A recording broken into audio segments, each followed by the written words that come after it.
지난 시간에 해드린 내용이랑 오늘 이제 하는 내용은 사실 저희 이제 동국대학교 예술대학 불교미술 전공에서 이제 학부 때는 그냥 조금만 전체적인 틀만 해주고 석박사 과정에서 하는 수업들이에요. 그래서 그 내용을 이제 조금 더 풀어서 제가 설명을 드리는 그러한 내용들입니다. 그런데 이제 학교와 다른 점은 여기 계신 분들은 계속 끊임없이 교학을 함께 공부해 오셨기 때문에 저희 학교 대학원생보다는 또 이제 조금 이해가 쉬운 면들이 많아요. 왜냐하면 저희 그 대학원에서는 주로 이제 이쪽 미술사만 위주로 하기 때문에 어떤 사람들은 전혀 불교 교학에 대한 그 이해가 없는 상태에서 듣는 그런 난점들이 있어서 훨씬 여기 계신 분들이 더 이해력이 높지 않을까 싶습니다. 그 지지난주에 했던 내용 가운데 두 가지만 기억해 주시면 돼요. 자, 부처님, 우리가 법당에서 보는 인간의 모습을 한 부처님이 언제 탄생했을까라는 부분이죠. 그 시기가 언제였어요? 기원 전후 1. 수 쉬워요. 그러니까 1부터 시작한다 보면 1세기. 그러니까 부처님은 기원전 6세기의 인물이잖아요. 그러니까 500년 동안 탑 중심의 신앙 행위에서 이제 500년이 흐른 후에 대승불교의 흥기와 함께 이제 부처님이 인간의 형상을 했음으로 인해서 우리가 연불수행이라고 하잖아요. 그래서 우리가 보통 연불하면 뭐 나무아미타불 또 뭐 이러한 관세음보살 이런 친연불이지만 사실 연불은 머리로 끊임없이 불보살상을 생각하는 거예요.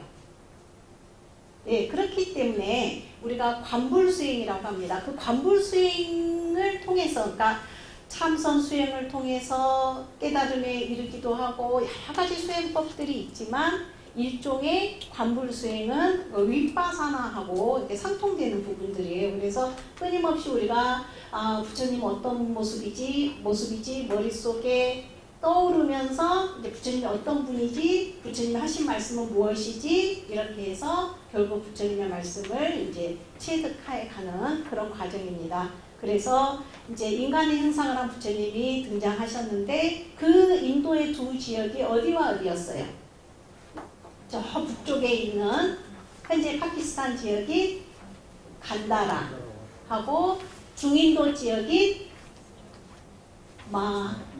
마투라 그래서 간다라와 마투라 두 지역을 좀 기억을 해주시고요. 이제 인간의 모습을 한 부처님의 상들이 이제 대승불교 시대에 들어오면서 어떤 형태로 변해가는가 그 내용을 이제 오늘 살펴보고자 합니다.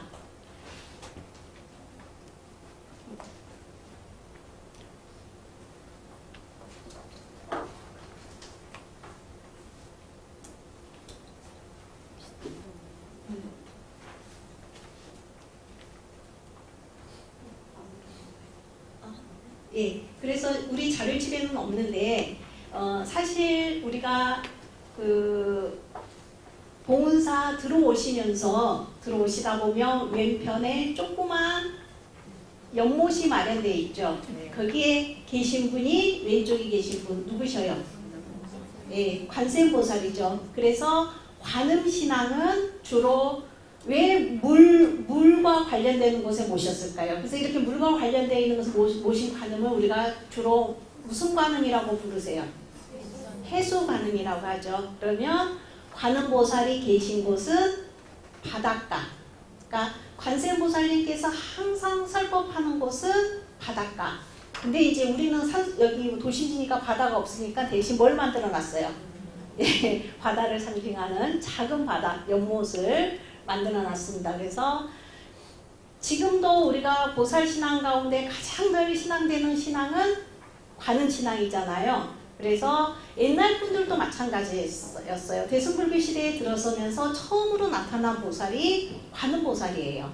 그래서 인도에 처음으로 나타난 관세음보살님이 현재 봉은사에 오시기까지 어떤 모습인가 살펴볼 텐데 이제 마지막에 다시 한번 정리하도록 하겠고요.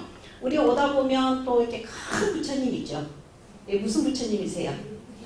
예, 미륵 부처님이죠. 자, 미륵 신앙은 두 가지 형태로 전개돼요. 자, 우리 봉은사에는 이 미륵 부처님이 모셔져 있지만 또 미륵 신앙으로는 미륵 보살도 조성이 되죠. 예, 그래서 인도에서 최초로 관세음보살님과 짝을 이루며 나타나신 보살이 미륵보살이에요. 예, 그래서 오늘은 대승불교실의 대표적인 두 보살상으로서 미륵과 관음을 살펴보면서 왜 봉은사에 이런 두 분이 이제 모셔지게 되었는가, 그런 이제 역사적인 것은 시간이 없기 때문에 이제 간단한 이제 그 형상 중심으로 마지막에 한번 정리하도록 하겠습니다. 우리 그 자료집에는 이제 누락이 되어 있습니다. 그래서 오늘 강의의 핵심은 뭐냐면, 우리가 대웅전에도 보시면 가운데 부처님이 있는데, 봉은사는 이제 조선후기에 변형된 모습입니다만 대웅전 석가열의 좌우에 두 부처님이 있죠. 약사열애와 아미타열애가 있는데, 일반적인 대웅전에는 가운데 석가열애가 계시면 좌우 두 보살은 누가 와요? 지혜를 상징하는 문수보살과 실천을 상징하는 보현보살. 그래서 석가열애, 문수보살, 보현보살. 이게 이제 현재 가장 대웅전의 일반적인 모습이에요. 그러나 이제 오늘 살펴볼 인도는 이제 문수보살과 그 보현보살은 한참 후대에 등장하는 분이기 때문에 그 두 자리를 관음과 미륵이 차지해요. 그래서 최초의 불삼존상 세 분의 상을 살펴볼 거고요. 그 석가열의 좌우를 차지하는 두 보살이 관음과 미륵이라는 점입니다. 자, 그러면 이제 교화 공부를 많이 해 오셨으니까 대승불교 들어서면서 기치를 내걸죠.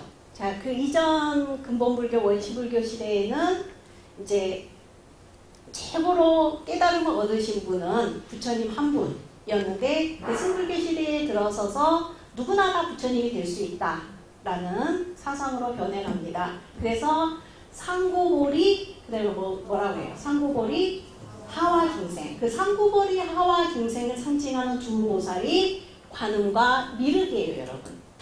그러면 상고보리에 해당하는 보살은 관음 미륵 가운데 누구실까요? 그냥 50대 50이니까 그냥 말씀하셔도 돼요. 자, 상고보리에 해당하는 보살은? 네? 미륵. 그럼 하와중생은 관음. 예, 그래서 그 내용을 살펴볼 거고요.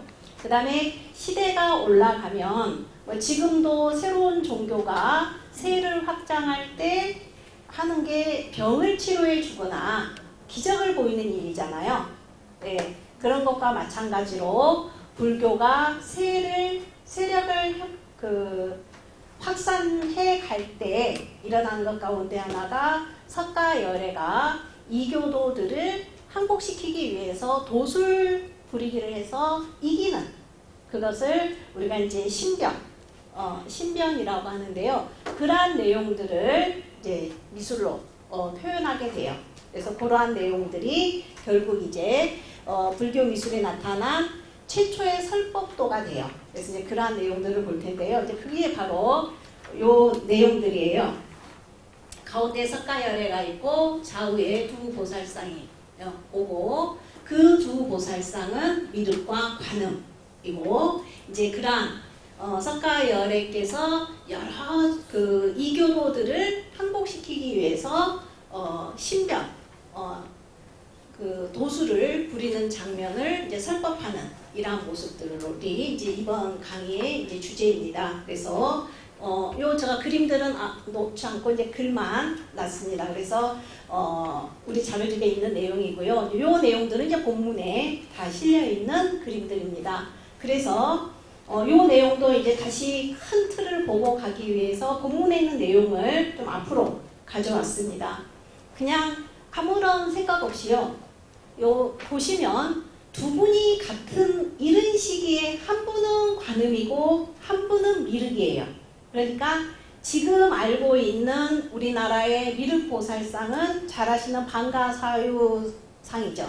국보 78호, 83호 방가사유상이 우리한테는 익숙한데 이른 시기에 인도 미술에서 가장 먼저 등장한 두 보살상입니다. 50대 50이에요. 한 분은 관음이고 한 분은 미륵이에요. 그런데 우리가 알고 있는 관음, 우리가 알고 있는 미륵의 선입견을 그냥 버리고 두 분 가운데 어느 분이 더 수행자 모습에 가까운 것 같아요? 자, 예? 우리가 볼 때 여기 오른쪽 분? 이분이 수행자 같아요? 이분이 수행자 같아요? 자, 하나의 힌트는 뭐냐면 먼저 헤어스타일을 한번 보고요. 두 번째는 우리가 손에 우리 연필 들듯이 이런 거 들듯이 이런 손에 드는 걸 우리가 뭐라고 해요? 지물이라고 하죠. 지물. 예, 지물. 지물이 뭔지를 한번 보세요. 그 가운데 수행자라면 사실 이건 꽃줄이고요. 예, 우리는 연꽃으로 주로 들고 있잖아요, 보살이. 인도는 연꽃뿐만 아니라 동남아시아나 인도 가면 이렇게 꽃봉양을 올릴 때 이렇게 꽃송이들을 이렇게 쭉 목걸이처럼 이렇게 실로 꿰어서 올리잖아요. 그 뭐 꽃줄이에요. 이분은 제가 색깔을 나왔습니다만 꽃줄을 들었고 이분은 손에 물병을 들었어요. 그러면 수행자는 꽃줄을 들까요? 물병을 들까요? 그렇죠. 수행자는 물병. 그래서 인도에서 수행자의 상징은 여러분 물병이에요. 물병. 그러면 자, 우리나라 다시 보살상으로 와서 이미지를 떠올려 보세요. 저 낙산사 거기 성지순례 갔더니 그 위에 홍련한 가기 전에 이렇게 산 위에 해수관음이 있는데 혹시 해수관음이 손에 병을 들고 있던가요? 안 들고 있던가요? 자, 오늘 오시면서 우리 여기 봉은사 연못 지날 때 관세음보살이 병 들고 있어요? 안 들고 있어요? 들고 있어요. 예, 그래서 혼동하지 마세요. 자, 관세음보살이 든 병은 한참 후대에 나타나요. 그래서 그건 중생들의 소원을 들어주는 감로수가 든 병. 그래서 깨끗한 물이 든 병, 그래서 정병 혹은 감로수병이라고 해요. 이 인도 수행자가 든 병은 이 수행을 하는데 우리가 살면서 꼭 필요한 물, 특히 인도는 덥잖아요. 그래서 수행자가 꼭 가져야 되는 두 가지, 여러 가지 물건 가운데 꼭 두 가지가 있는데 그게 하나가 물병이고 하나가 지팡이에요. 예, 그래서 이제 이 물병은 수행자를 상징하는 상징물이 됩니다. 그리고 그러니까 이제 2세기경에 인도의 미륵보살이 7세기경에 우리나라로 오면 이렇게 변화된 방가사유 자세의 미륵보살이 되고 이러한 관음이 이건 이제 다음에 연꽃으로 변해요. 연꽃이나 꽃줄인데 이제 우리나라에 오면 이렇게 중생의 목마름을 해결해주는 한 손에는 정병을 들고 아마도 이 왼손에는 연꽃을 들었을 것입니다. 그런데 이제 연꽃은 사라지고 관세음보살은 항상 머리에 스승인 아미타를 모시는 이런 모습이 되는 거죠. 그러니까 이렇게 오기에는 최소한 시간이 500년은 경과해야 돼요. 아시겠죠? 그리고 또 여기에서 하는 이제 1300년 정도 점프를 해서 우리는 이제 현재의 관음보살을 보는 거죠. 그러니까 처음에 조성된 보살상들이 전파되어서 그 지역의 문화와 습합을 하고 또 불교 교학이 이렇게 발전해 가면서 그러한 내용들이 정신적인 내용들이 형상을 조성을 하는데 영향을 미치는 거예요. 그래서 이러한 전체적인 흐름들을 좀 그냥 틀만 잡아도 좋지 않을까 싶습니다. 이제 이게 오늘 강의의 중심이에요. 그래서 이제 뒷부분에 다시 한번 정리를 하겠습니다만, 그래서 이제 여기 이제 불교 미술의 이제 주제들 이러한 내용들인데요. 이제 요 내용들을 직접 한번 살펴보도록 하겠습니다. 자, 요 이미지도 새로 넣었는데요. 자, 불교에서 처음으로 나타난 삼존상이에요. 자, 부처님이나 보살님이 한 분만 계시면 뭐가 돼요? 한 분만 계시면 독존. 두 분이 있으면 2존. 세 분이 계시니까 3존. 그래서 가운데 부처님이 있으면 좌우로 대칭되니까 3존, 5존, 7존, 9존. 이렇게 이제 나가는 걸 볼 수가 있습니다. 자, 이건 부처님께서 깨달음을 얻고 나신 이후에 부처님께 설법을 청해 달라고 한 신이 어떤 신이에요? 범천이죠. 범천, 권천 장면입니다. 그래서 여기에 자 그러면 왼쪽, 오른쪽 가운데 범천은 수행자 상징입니다. 어느 분이 범천 같습니까? 1번, 2번 가운데. 예, 1번. 왜냐하면 몸에 장신구가 있나를 보세요. 장신구가 있으면 왕의 모습을 한 제서천. 그리고 우리의 수행자는, 우리의 스님들은 머리를 삭발했잖아요. 인도 불교 이전부터 인도의 전통적인 수행자는 긴 머리카락이에요. 긴 머리카락을 일부만 묶고 늘어뜨리거나 머리카락을 다 틀어서 상투를 틀고 있습니다. 그래서 여기에서 이런 것들이 이제 대승불교 시대에 접어들면 오늘 할 이렇게 부처님과 보살상이 오게 되는데요. 그래서 이제 이 수행자 모습을 한 범천이 여기 되면 이 부처님 옆자리에서 밀려나요. 보살에게 내어주고 어디로 가냐면 요 뒤에 조그만 분 있죠. 이렇게 자리를 옮기게 돼요. 그리고 이 왕의 모습을 한 제석천은 여기에 또 뒤로 그러니까 범천과 제석천은 요 뒤로 밀려나게 돼요.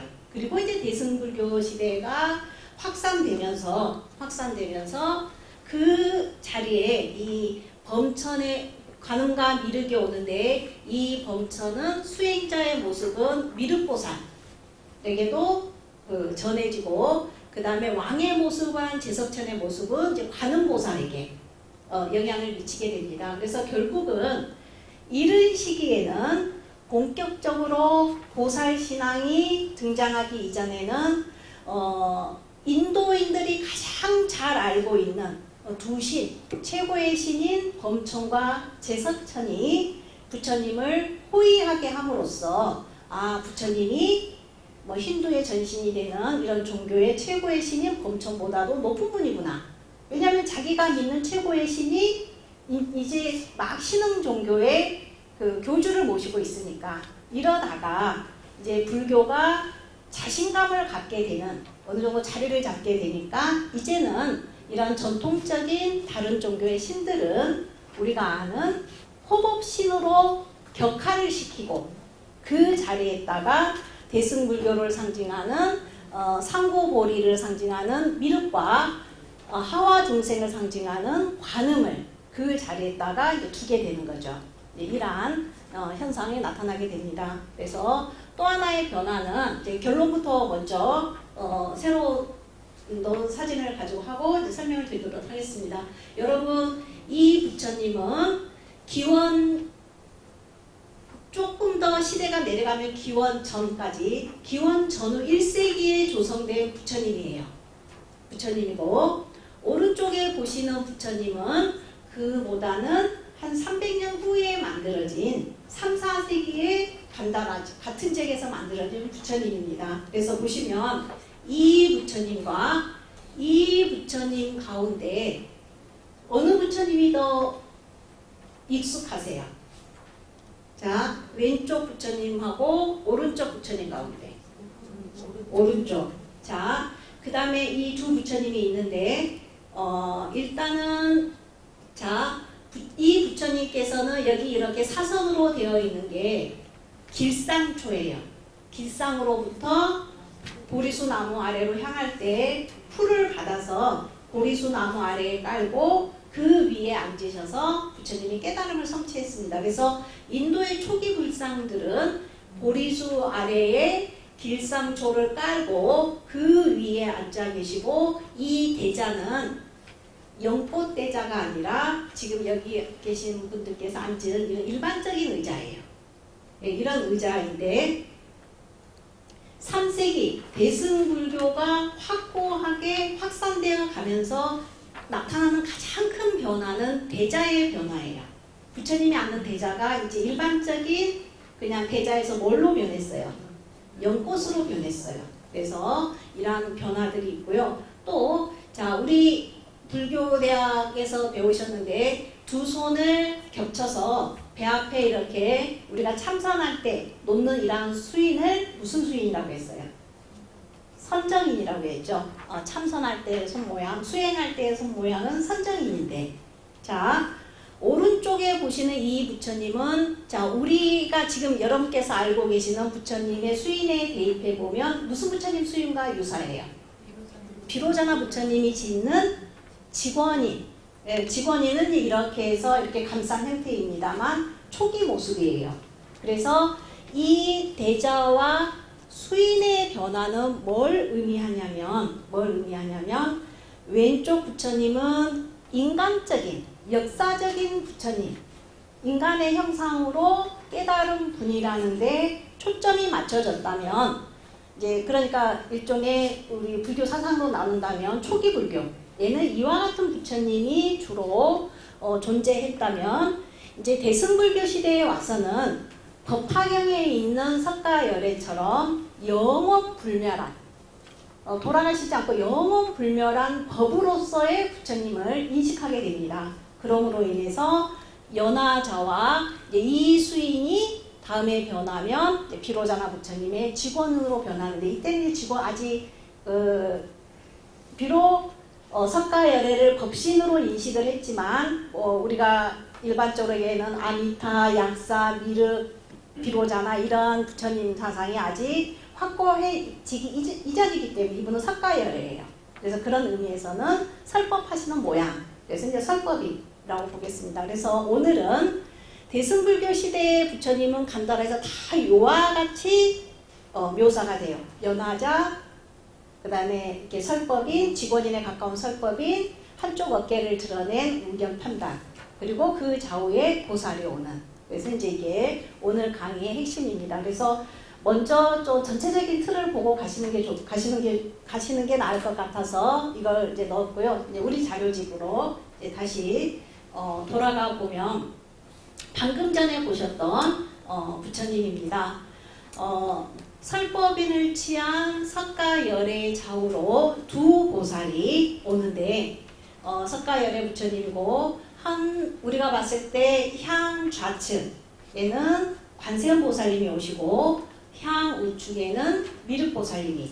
그래서 우리가 대웅전에 요즘 봉안되는 문수보연은 한참 후대에 석가열애 협식이고 가장 이른 시기에는 관음과 미륵이 오는데 그 뒤에 범천과 제석천 이걸 빼고 그냥 일반적으로 앞에 있는 큰 존상을 중심으로 우리가 불삼존도라고 이야기를 합니다. 그래서 이런 삼존이 조성되기 시작했고 법신으로서 설법을 하는 설법인을 짓고 있고 이제 연화자 이게 이제 대승불교 시대의 부처님의 특징이라고 하겠습니다. 그래서 좀 더 보시면 이 설법인은 석가열애께서 녹야원에서 깨달음을 얻고 처음으로 5 비구에게 하는 손 모양을 수인을 우리가 첫 법륜을 불렸다라고 해서 전 법륜이라고도 합니다. 그러나 이 전 법륜이는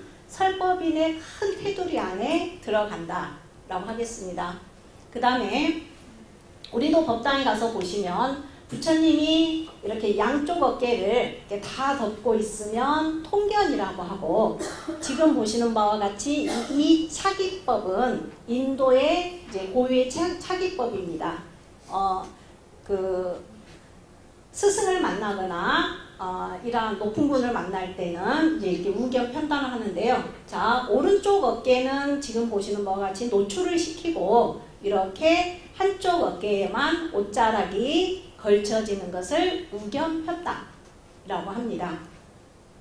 그 다음에 이제 부처님께서 우리 참선할 때도 그 두 다리를 온전히 꼬는 가부좌를 틀고 있는 것을 결가부좌 라고 하고 이제 좌상에서 나타나는 특징입니다. 수행할 때의 자세이죠. 이런 이제 염화자 이런 것들이 이제 특징인데 이제 그러면 우리가 기존에 알고 있던 관음과 미륵에 대한 인식을 버리고 다시 한번 보면 자 왼쪽에 있는 분이 관음이라면 오른쪽에 있는 분은 미륵입니다. 그러면 우리가 존상을 보고 어떻게 관음과 미륵을 구분할 것인가 라는 부분인데요. 그 내용이 지금 내용입니다. 자, 관음보살은 우리 대승불교의 중심 사상 가운데 하나인 하와 중생. 그러니까 중생들이 어디에서든 관세음보살이라고 도움을 요청하면 언제든지 오시는 분이 관음보살이고 그에 비해서 위로는 깨달음을 구하는 지혜를 찾는 응의하는 것이 상구고래에 해당되는 것이 바로 미륵이라고 하겠습니다. 그래서 이따가 좀 더 구체적으로 보겠습니다만 관세음보살은 머리에 터번을 쓰고 보석이 장식되어 있는 터번을 쓰고 연꽃을 들거나 지물로 꽃줄을 들고 있는 게 특징이라면 미륵은 속발이라는 것은 속은 묶을 속자예요. 그러니까 긴 머리카락이 수행자의 상징이었기 때문에 이렇게 묶어서 우리 요즘 분수머리처럼 그렇게 일부는 그렇게 만들고 일부는 이렇게 어깨까지 내려뜨리는 그런 모습, 그걸 이제 속발이라고 합니다. 그 다음에 수행자의 상징인 물병, 수병을 들고 있고요. 그 다음에 그렇기 때문에 전체적인 특징은 왕의 모습을 하면 관음보살, 그 다음에 수행자의 모습을 하고 있으면 미륵. 그래서 이 얼굴과 지물을 빼면 나머지 인체에 이런 장신구를 걸치고 있는 건 관음과 미륵이 다 똑같아요. 예, 그래서 얼굴하고 손의 지물로 구분을 해주시면 되겠습니다. 그래서 그 바탕이 되었던 것은 관음은 제석천이고 미륵은 범천이고 관음은 다하시는 자비고 미륵은 지혜. 이런 관념을 이제 갖게 되는 것을 볼 수가 있습니다. 그래서 이런 시기 인도에서 이 두 보살상이 이제 주가 되는데 거기에 또 한 보살상이 나타나요. 자, 우리가 이제 늘 그 불교도들이 혼동하는 것 중에 하나가 자, 우리는 여성 신도를 뭐라고 불러요? 보살. 이제 거기에서 혼동이 오는데요. 자, 보살이라는 용어는 불교에서 어떨 때 사용해요? 원래 처음 이렇게 관음, 미륵 이런 보살이 나타나기 전에 보살이나 용어는 깨달음을 얻기 이전에 부처님을 상징할 때는 보살이라고 했어요. 그러면 깨달았으면 이제 깨달아서 부처님이 되었어요. 그럼 오늘 뭐라고 불러요? 석가, 모니, 불. 혹은 석가열애, 혹은 석가불. 그러면 깨달음을 얻기 전이면 뭐라고 부르면 되겠어요? 석가보살. 아시겠죠? 그래서 그 용어 사용이 참 어려워요. 왜냐하면 우리가 이제 부처님의 생애를 기술을 할 때도 태어나서 아버지가 지어준 이름은 무엇이어요? 시타르타였죠. 시타르타였고 또 이제 깨달음을 얻으셨으면 석가모니불이 되는데 그러면 출가할 때는 뭐라고 불러야 될까? 그래서 이제 저는 그 박사 논문을 쓸 때 그냥 출가하기 전까지는 시타르타라고 했고 이제 출가한 수행자였을 때는 그냥 석가보살이라고 했고 이제 깨달음을 얻은 부처님을 기술할 때는 석가열애 혹은 석존 이렇게 기술을 했는데요. 그래서 인도에서 간다라에서 맨 처음 부처님을 만들 때 깨달음을 얻기 이전에 부처님을 석가보살이라고 했어요. 그래서 이제 이러한 세 종류의 상들이 있는 것을 볼 수가 있는데요. 그건 그 꽃줄을 들고 있으면 관음. 그래서 관음과 석가보살의 모습은 굉장히 유사해요. 석가보살은 손에 아무것도 들고 있지 않아요. 그래서 자, 다음 슬라이드를 보시면 여기에는 보시면 이른 시기에 부처님이 한 분, 두 분, 세 분이 있고 그 사이사이에 이런 보살들이 있는데요. 이제 굉장히 특이한 그 간다라에서 조성된 A입니다. 자, 여기를 보시면 자, 그 칼라 사진을 제가 구하지 못해서 부득이하게 흑백으로 가져왔는데요. 자, 여러분 이 세 분 가운데 인체 모습들은 다 비슷비슷해요. 머리의 모습도 두 분은 비슷하고 한 분은 다른데 이 세 분이 나왔을 때 구분해야 될 건 손의 모습이에요. 그래서 예를 들면 자 1번 여기 물병을 여기 깨졌습니다만 물병을 들고 있고 머리카락을 이렇게 나비 모양으로 묶고 있기 때문에 이분은 미륵이에요. 그러면 자 이 두 분 가운데 한 분은 왼손을 허리에 놓고 한 분은 왼손에 꽃줄을 들고 있어요. 그러면 2번은 누가 되겠어요? 석가보살이 되고 이분이 석가보살이 되고 3번 꽃줄을 들고 있는 분은 관음.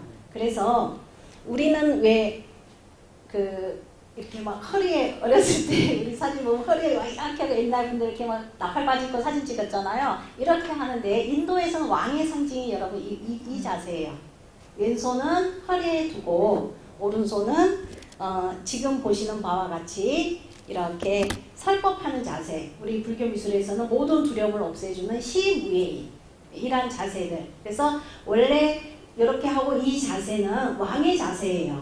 요 손모양은. 근데 이제 불교에서는 이걸 받아들여서 왕이 모든 백성들을 편안케 해주듯이 석가열애께서 모든 중생들에게 두려움을 없애는 설법을 하신다. 그래서 베풀시 무예 두려움을 없애주는 시무예인으로 자리 잡게 되는 걸 볼 수가 있습니다. 그래서 미륵과 관음이 한 세트가 되기도 하고 그 다음에 석가보살과 관음보살이 세트가 되기도 하고 이러한 삼존상들이 간다라에서 맨 처음 만들어지게 되는 것들을 살펴볼 수가 있습니다. 그래서 여기에 이제 세 상, 칼라상을 실제로 단독으로 조성된 파키스탄 박물관에 소장되어 있는 세 보살상입니다. 자, 일본은 당연히 왼손을 허리에 대고 오른손은 깨졌습니다만 이분이 누가 되겠어요? 석가보살이 되고 여기에 터번을 묶고 이 터번을 이렇게 고정시키는 끈을 표현되어 있고 오른손은 깨졌습니다만 왼손은 깨진 데는 꽃줄을 들었으면 이분은 관음이고 머리카락을 이렇게 묶고 오른손도 여기가 깨졌습니다만 왼손도 파손이 있으면 요 아래에 물병을 들고 있기 때문에 이분은 미륵. 그래서 이런 1번은 석가보살, 2번은 관음, 3번은 미륵. 그래서 수행자 모습의 상징이 우리 스님들처럼 삭발한 모습이 아니라 긴 머리카락을 이렇게 묶은 거. 근데 이제 그 긴 머리카락을 묶은 곳에 이런데 이제 보석을 장식하고 이런 부분들은 있습니다만 머리카락이 보이느냐, 머리카락이 보이지 않느냐, 머리 윗부분에서 보이면 누가 되겠어요? 미륵. 보이지 않으면 관음. 이렇게 구분을 해주시면 되겠습니다. 그 다음에 이제 아주 독특한 몇 애가 있는데요. 어떻게 보면 불교 미술에서 가장 이른 시기에 나타난 문수보살을 오늘 여러분이 이제 친견하실 수가 있습니다. 자, 지금은 이건 이제 간다라 탑의 일부를 장엄했고 이제 파편으로 발견되어 있는 상인데요. 이 사진이 언제 촬영되었냐면 굉장히 오래된 1896년에 알렉산더 캐디라는 영국 고고학자에 의해서 촬영된 사진이고 그 다음에 이 옛날에 사람들이 발굴했던 것들을 사진을 찍은 것을 요즘 다 스캔을 해서 거기 관심이 있으면 여러분들 다 접근할 수 있어요. 거기 이제 구글에 용어로 키워드를 뭘 넣느냐에 따라서 다른데 여기 저도 R로 해놨는데요. 죄송합니다. 좀 L로 고쳐주세요. 지명입니다. 그 파키스탄의 지명인데요. 그 간다라 미술의 중심지인 페샤와르에서 그 불상의 탄생지 가운데 한 곳인 스와트 지역으로 이동하는 곳에 로리안 탕가이라는 지명이에요.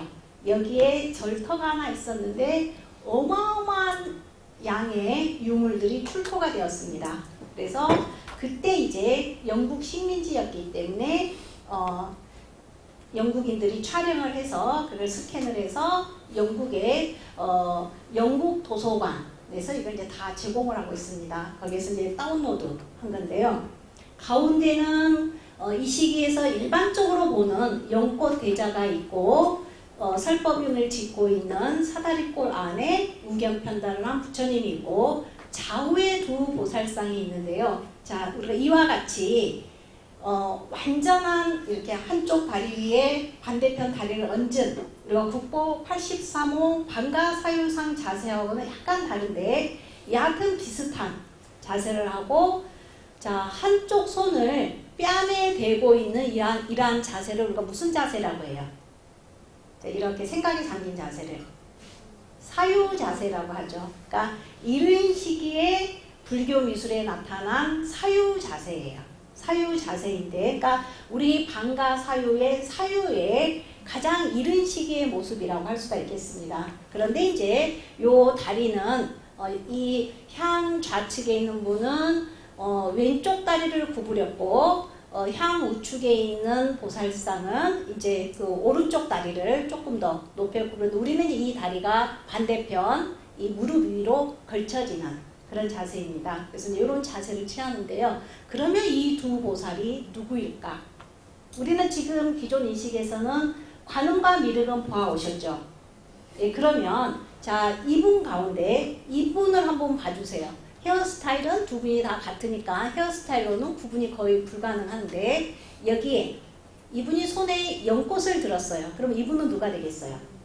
관음이 돼요. 네, 관음이 되면 자 이분은 머리로 상투를 틀었는데 그 미륵처럼 이렇게 리본 형태는 아니지만 이렇게 머리를 둥근 형태로 틀었고 여기에 보면 여기 머리카락들이 이렇게 보입니다. 그러니까 이분은 이렇게 머리카락이 보이는 곳으로 봐서 미륵보살에서 이렇게 계승된 그런 건데 아까 미륵이려면 무슨 지물을 들어야 돼요?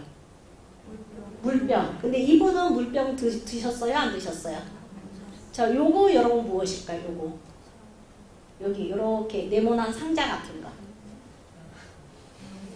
예, 경전인데 자, 우리나라 경전은 초기에 이렇게 두루마리 형태였죠. 이렇게 쭉 펴고 두루마리 형태였다가 시간이 지나면 이렇게 침을 해서 이렇게 재책을 한 선책으로 변하잖아요. 그러면 저 스리랑카나 인도는 종이에다가 경을 썼어요? 아니면 나무잎에다가 썼어요? 나무잎에 쓴 경전을 우리가 무슨 경이라고 해요? 폐역경. 그래서 그 폐역경 이렇게 쌓여 있잖아요. 우리는 이제 나무이파리가 종이로 바뀌고 그래서 이 쌓여있는 경전들도 이렇게 구멍을 뚫어서 이렇게 쫙 펼 수 있게 되잖아요. 구멍을 뚫어서 딱 재책을 하면 우리는 이제 우리가 지금 보는 이렇게 풀로 재책한 게 아니라 실로 재책한 선책이 됩니다. 그래서 여기에 이것을 우리가 그 범어로 된 경전 혹은 그냥 이렇게 성스러운 경전을 든 거, 그래서 이것을 우리가 범협이라고 합니다. 그래서 자 이런 경전을 들었으면 지물로 경전을 들었으면은 지혜를 상징하는 경전은 문수의 상징이에요. 그래서 이분이 이른 시기에 나타난 문수 보살이고 향 우측에 있는 것은 터건을 쓰고 있고 손에 연꽃을 들고 있기 때문에 이분은 이제 관음. 그래서 간다라에서 석가열애를 중심으로 석가보살과 관음 3존이 하나 있고 가장 일반적인 것은 석가열애가 있고 미륵과 관음이 있는 게 가장 일반적이고 특수하게 이 미륵의 자리에 문수보살이 이렇게 등장하는 경우가 있습니다. 그러나 실질적으로 단독의 문수보살상이 만들어지는 것은 현재 발견된 걸 보면 인도에는 10세기가 넘어서야 나타나는 그런 이제 그래서 중국이나 우리나라하고는 다른 양상을 띠고 있습니다. 자, 오늘 이제 그 강의의 핵심 가운데 하나가 바로 이 상인데요. 제가 이제 자료집에는 요 상만 실었고 이 상은 이제 그 실체를 안 하는데 좀 이해를 돕기 위해서 이제 요 세부까지 들었습니다. 그래서 이 상에서 중요한 건 뭐냐면 여기 밑에 뭐가 쓰여져 있죠. 이런 기록이 있어요. 이 기록이 이제 저도 읽을 수 없는 기록인데 카로슈티 문자래요. 인도의 고대 문자 가운데 하나인 카로슈티 문자로 쓰여져 있는데 이 문자를 연구한 한 분이 존 브로프라는 미국의 한 학자가 발표를 했어요. 그래서 이제 결론은 뭐냐면 이 간다라에서 3세기경에 아미타 신앙이 유행했다. 그래서 그것을 나타내는 아주 중요한 자료다 라고 했는데 아쉽게도 이 향 좌측은 깨졌어요. 그런데 여기 본종은 어차피 석가열애고 여기에 있는 분이 거의 반가 사유 자세를 취하는데 터번을 쓰고 여기에 연꽃을 들고 있기 때문에 이분이 누가 되겠어요? 네, 아미타, 관음이면 그 반대편에는 우리가 일반적인 아미타 신앙에서 관음이 오게 되면 원래 반대편에 누가 오셔야 돼요? 아니죠. 미륵 말고 원래 이제 요즘 한창의 아미타 정토 신앙에서는 관음이 오면 대세지. 예. 그래서 여기에 깨졌지만 여기는 미륵이 아니라 대세지일 거다라는 세계 최초의 아미타 삼존상이 간다라에서 만들어졌다라고 이제 주장하게 됩니다. 그러면 여러분 세계 불교도 가운데 야 이렇게 이처럼 아미타 신앙이 3세기경에 인도에서 유행했다라고 하면 누가 제일 좋아할까요? 우리나라가 좋아할까요? 중국이 좋아할까요? 일본이 좋아할까요? 정토 신앙이 가장 발달한 나라 일본이에요. 일본. 그래서 이제 그 일본은 그 불교 종단의 90%가 정토종 계통이에요. 그래서 대학에서 제가 1년간 그 일본 대학에 뭐 박사 논문 때문에 이제 가 있었는데 이제 그쪽 그 정토종에서 세운 대학에 강의를 듣는데 동대 같은 경우는 조기종 중립대학이니까 뭐 불교학과가 이제 제일 중심 대학과잖아요. 그런데 그 대학에는 정토 진종과가 제일 중심과예요. 그래서 그 선생님 강의를 들었는데 선생님이 물어요. 여러분 부처님에는 무슨 부처님이 계십니까? 그랬더니 학생들이 뭐라고 대답할까요? 우리는 당연히 부처님 가운데 무슨 부처님이 중요합니까? 그러면 뭐라고 대답하실게요? 석가모니를 하잖아요. 일본은 아미타불이라고 해요. 그래서 일본의 네노라는 학자들이 야 우리 이 정토종이 이렇게 그 기원이 빠르구나. 그래서 이 설을 전폭적으로 수용을 해버린 거예요. 그래서 일본 돈이 많잖아요. 그러니까 외국에 연구하는 사람들한테 아미타 연구하는 돈도 연구비도 대주고 뭐 이렇게 하면서 이제 대대적인 이제 선정을 하기 시작하는 거예요. 네, 그랬는데 아쉽게도 이 상을 보고 이 상에 대해서 논문을 썼던 분은 실물을 보지 않고 오래된 사진 한 장을 가지고 여기에 쓰여진 명문을 해석한 거예요. 그런데 오류가 생겼던 거죠. 잘못 해석한 거예요. 용어를. 그래서 이제 뒤에 새로운 비문학자인 그레고리 쇼푼이라든가 살몬 이런 사람들에 의해서 실물을 보고 이건 우리 자료집에 올린 것은 옛날 구로우가 사진을 받은 것이고요. 이게 이제 실물을 보고 이 용어를 다시 해석을 해서 아니다. 명문이 있는 아미타 삼조는 아직 간다라에서 발견되지 않았다라는 그런 내용입니다. 지금 50분이니까요. 10분 쉬시고 뒷부분을 보도록 하겠습니다.